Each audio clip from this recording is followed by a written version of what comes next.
Hello everyone, welcome to जीवन दर्शन classes. आज हम लोग पढ़ेंगे architects of NAM, non alignment movement. आखिर नॉन अलाइनमेंट मूवमेंट को कब लॉन्च किया गया और कहाँ? उसे लॉन्च किया गया था सितंबर 1961, बेलग्रेड, यूगोस्लेविया। यूगोस्लेविया एक कंट्री है, वहाँ लॉन्च किया गया था। और कौन कौन कंट्रीज़ इस पहले समिट को में अटेंड करने आए थे? तो पहले जो लोग आए थे वो है 25 एफ्रो एशियन कंट्रीज़, वो आए थे। और एक यूरोपियन कंट्री आया था जिसका नाम है सिरप्स। 3 लैटिन अमेरिकन्स आए थे एज ऑब्जर्वर्स, मतलब ये पार्टिसिपेट नहीं कर रहे थे, लेकिन ये देखना चाहते थे कि आखिर नैम में क्या फंक्शन करता है और नैम किन किन मुद्दों को उठाता है। सो इनके फाउंडिंग फादर्स कौन कौन है नैम के? एक पीएम नेहरू जो इंडिया से थे, प्रेसिडेंट जोसेफ ब्रोन्स टीटो से थे, प्रेसिडेंट गमाल अब्देल नसीर, ये प्रेसिडेंट कहाँ के थे? ये इजिप्ट के प्रेसिडेंट थे। इसके अलावा भी जो इनके फादर्स रहे हैं उनका नाम है आर्क बिशॉफ मैकोरियस सिरप्स के, U Nu of Burma Myanmar से, प्रेसिडेंट ऑफ सुकार्नो इंडोनेशिया से, Kwame Nkrumah of Ghana, emperor of Haile Selassie of Ethiopia से, किंग महेंद्र बीर विक्रम शाह ऑफ नेपाल से। मतलब एशियन कंट्रीज ज़्यादातर इसके फाउंडिंग फादर्स में रहे हैं। अब हमको इसमें ये भी जानना चाहिए कि इसमें कौन से मुद्दे उठाए गए, इश्यूज जो इसमें रेस किया गया था। बर्लिन और कॉन्गो के बीच में जो कॉन्फ्लिक्ट चल रहा है उसको लेके, problems of Berlin and Congo, एक इशू ये था। दूसरा इशू ये था कि यूएन में हम चाइनीज़ को कैसे रिप्रेजेंट करेंगे, मतलब कौन होगा Chinese representation in the UN. Chinese representation हो गया। तीसरा इशू था अपार्थेड इन साउथ अफ्रीका। अपार्थेड का मतलब ये होता है कि उस समय जो सरकार थी ना साउथ अफ्रीका में, उन्होंने एक पॉलिसी लेके आए थे। पॉलिसी में ये था कि भाई जो डार्क लोग हैं, जो डार्क कलर स्किन है, उनके अलग कॉलोनीज बसेंगे, और जो वाइट कलर लोग हैं उनके अलग कॉलोनीज होंगे। मतलब वाइट और डार्क दोनों अलग अलग जगह रहेंगे। तो इसी को हिंदी में बोलते हैं श्वेत और काला करके। अश्वेत और श्वेत, इन दो रंग भेद होता था। इसको यहाँ पे कलर के बेसिस में डिस्क्रिमिनेशन होता था कि आप डार्क हो तो आप अलग कॉलोनीज होगा, आपके लिए अलग अलग चीज़ जो फैसिलिटीज है प्रोवाइड किया जाएगा। हम वाइट है तो हम लोग को अलग अलग। तो इसको नापसंद किया गया था और इस इशू को उठाया गया था नैम में कि ये जो रेशियल डिस्क्रिमिनेशन हो रहा है ना, इसको बंद होना चाहिए, ये नहीं होना चाहिए। क्योंकि अगर ऐसे रेशियल डिस्क्रिमिनेशन होंगे ना, तो कल आने वाले जो कॉन्फ्लिक्ट होगा उसका मेन कारण यही होगा कि भाई साहब जो डिस्क्रिमिनेशन हुआ उस कॉन्फ्लिक्ट जो पैदा होगा, और आने वाले कई सारे चीज़ों में डिस्प्यूट देखने को मिलेगा और आगे जाके वो वॉर बन सकता है। तो इसको आज ख़त्म कर देते हैं कि ये जो रेशियल डिस्क्रिमिनेशन हो रहा है ना आदमी और आदमी के बीच में रंग को लेके, उसको ख़त्म करो। ये हुआ था। अब उसके बाद आते हैं हम लोग objectives of the non alignment movement. मैं एक चीज़ बताना चाहता हूँ, objectives of the non alignment movement में आपके आईसीएसई बुक में 10 पॉइंट्स दिए हुए हैं। और अगर आपको एग्ज़ाम में 4 मार्क्स का ये क्वेश्चन आता है या 5 मार्क्स का ये क्वेश्चन आता है, मैं तो एक्सपेक्ट करता हूँ आपसे कि आप 8 पॉइंट्स लिख के आओ, क्योंकि 8 पॉइंट्स बहुत शॉर्ट्स हैं, शॉर्ट पॉइंट होंगे 8 पॉइंट्स, और मुश्किल से एक पेज जाएगा। और ये एक पेज बहुत आसान है क्योंकि मेरे ज़्यादातर एक्सप्लेनेशन के ही चीज़ें हैं। पहला ऑब्जेक्टिव देखो क्या है। पहला ऑब्जेक्टिव ये है to eliminate all the causes which को लीड टू वॉर। जैसे कि बताया, इसको बनाया ही इसीलिए था, ऑब्जेक्टिव यही था कि वॉर को टाल सके।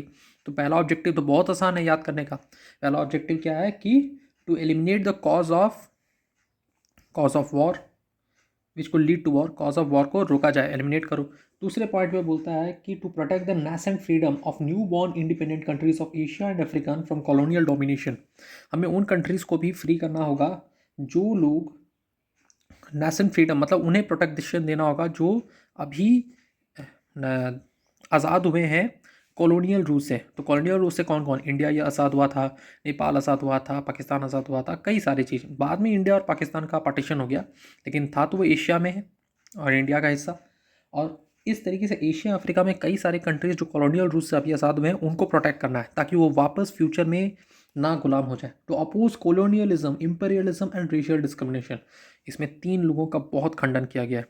कॉलोनियलिज्म को रोका जाए, इंपीरियलिज्म को रोका जाए। इंपीरियलिज्म का मतलब ही ये है कि एक देश दूसरा देश को जीत जाएगा और उस देश का रिसोर्सेस इस देश का हो गया, उस देश के सारे रिसोर्सेस को अपने देश में ट्रांसफ़र करेगा, अपने लिए यूज़ करेगा, वहाँ जाके पॉलिसी बनाएगा, वहाँ जाके जो जो रूल्स एंड रेगुलेशन ये देश तय करेगा। तो इसीलिए इस इम्पीरियलिज्म को तो रोकना बहुत ज़रूरी है, जैसे ब्रिटिश कर रहा था इंडिया के साथ।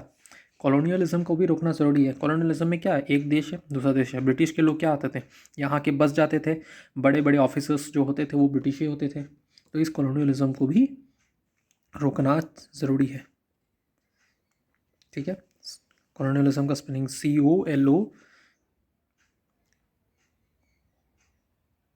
COLONIALISM। Colonialism, imperialism and racial discrimination. इस रेशियल डिस्क्रिमिनेशन को रोकना है। जैसे कि मैंने बताया, रंग भेद रोकना बहुत ज़्यादा ज़रूरी है, क्योंकि ये ब्रिटिशर्स भी इंडियंस के साथ एक टाइम करते थे वो चीज़, और ये एक बहुत बड़ा मुद्दा था उस समय का, इसीलिए उसके लिए रोकना बहुत ज़्यादा ज़रूरी था। तो इन तीन चीज़ पे वो रोक लगाना चाहता है ना, उसी का ऑब्जेक्टिव वो था। चौथा ऑब्जेक्टिव क्या है, advocate the sovereign equality of all states. मतलब सभी देशों का, सभी देश जो सोवरेन कंट्रीज़ है उन सब का वकालत हो, नैम में बात हो। मान लो कोई एक देश ने दूसरे देश पे कब्जा कर लिया, वो इंडिपेंडेंट था, तो ये चीज़ तो नहीं चलनी चाहिए। इसीलिए एक संस्था बनाई गई कि इन सब का कौन वकालत करेगा, इन सब की बातें कौन करेगा, कौन उठाएगा। तो नैम एक तरीके से यूएन का ऑर्गेन जैसे ही काम कर रहा था। यूएन क्या करता था, यूएन भी इसी तरह था कि जो वॉर को ना होना है, वर्ल्ड वॉर 3 नहीं होना चाहिए, उसी तरीके से यूएन बनाया गया था। तो उसी तरीके से नैम को बनाया गया ताकि वर्ल्ड वॉर 3 हो ही ना जाए। तो यूएन का ही एक तरीके से वो फंक्शन की तरह काम करता था, ताकि वो यूएन के रास्ते पे ही चल रहा था। दूसरा चीज़ यहाँ पे ये भी है कि एक पॉइंट है यहाँ पर, to oppose the use of force and the use of nuclear weapons. जैसे कि मैड रेस में सब कोई आगे था कि हमको हथियार बनाना है, हमको हथियार बनाना है, हम एटम बम बनाएंगे, हम वो न्यूक्लियर बम बनाएंगे। तो इस मैड रेस को रोकना भी ज़रूरी है। तो इसीलिए यहाँ पे बोला गया कि किसी भी जगह पे फोर्स के द्वारा कब्जा वब्जा करना, ये सबको अपोज किया जाए। न्यूक्लियर वेपन्स का यूज़ करना, कब्जा करना रोका जाए। इसीलिए इंडिया भी जो था उस समय में एटॉमिक टेस्ट ये सब नहीं करता था।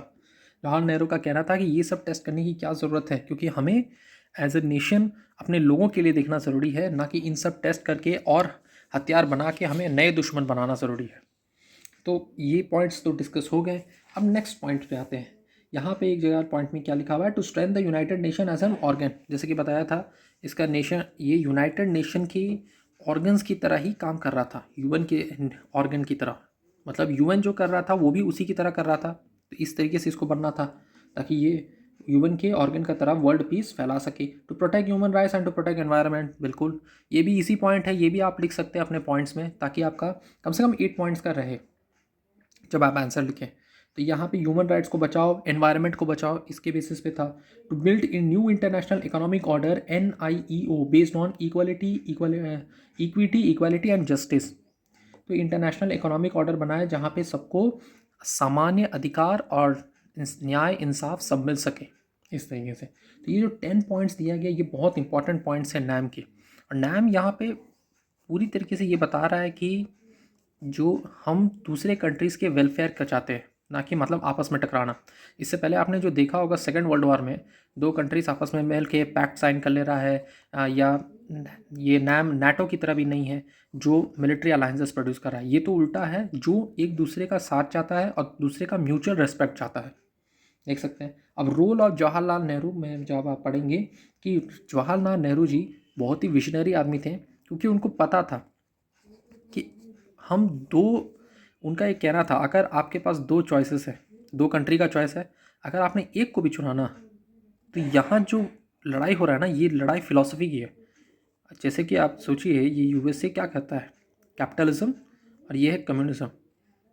ठीक है, अभी कैपिटलिज्म और कम्युनिज्म बहुत डिटेल में पढ़ना है आगे जाके। तो एक पल के लिए सोचो, जो दोनों के बीच में लड़ाई है, ये कुछ चीज़ को मानता है जो ये देश नहीं मानता, ये उसके उल्टे चलता है, तो ये दोनों में टसल है।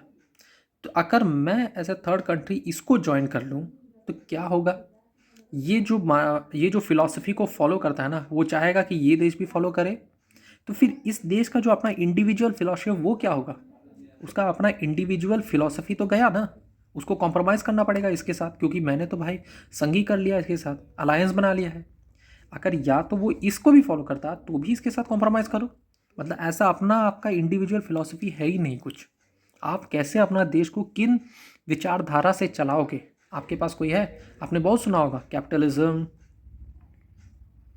Socialism, communism. तो यहाँ पे देखो, जो नेहरू जी फॉलो करते हैं ना, वो सोशलिज्म था।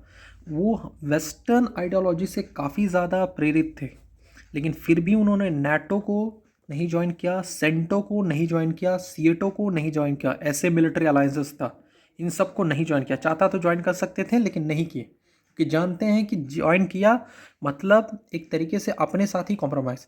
उन्होंने मार्क्सिज्म करके फिलॉसफी है, उसका भी नहीं किया, क्योंकि उसका भी खंडन किया, बोला आउटडेटेड थ्योरी है ये, इस थ्योरी को हम लोग इसको ऐसे इस्तेमाल नहीं कर सकते देश चलाने के लिए। देखो, कोई भी देश चलाना है ना, तो किसी फिलॉसफी पे चला सकते हो। तो ये जब ये 3 फिलॉसफी पढ़ोगे, तब तुम्हारा दिमाग खुलेगा कि आखिर है क्या ये कैपिटलिज्म, सोशलिज्म क्या है, कम्युनिज्म क्या है। देश ऐसे नहीं चलता है ना कि हाँ प्रधानमंत्री बन गए और चलो देश चल पड़ा। नहीं, कुछ सेट ऑफ रूल्स होते हैं, कुछ रेगुलेशन होते हैं कि भाई इस तरीके से देश में इस तरीके से बनाएंगे।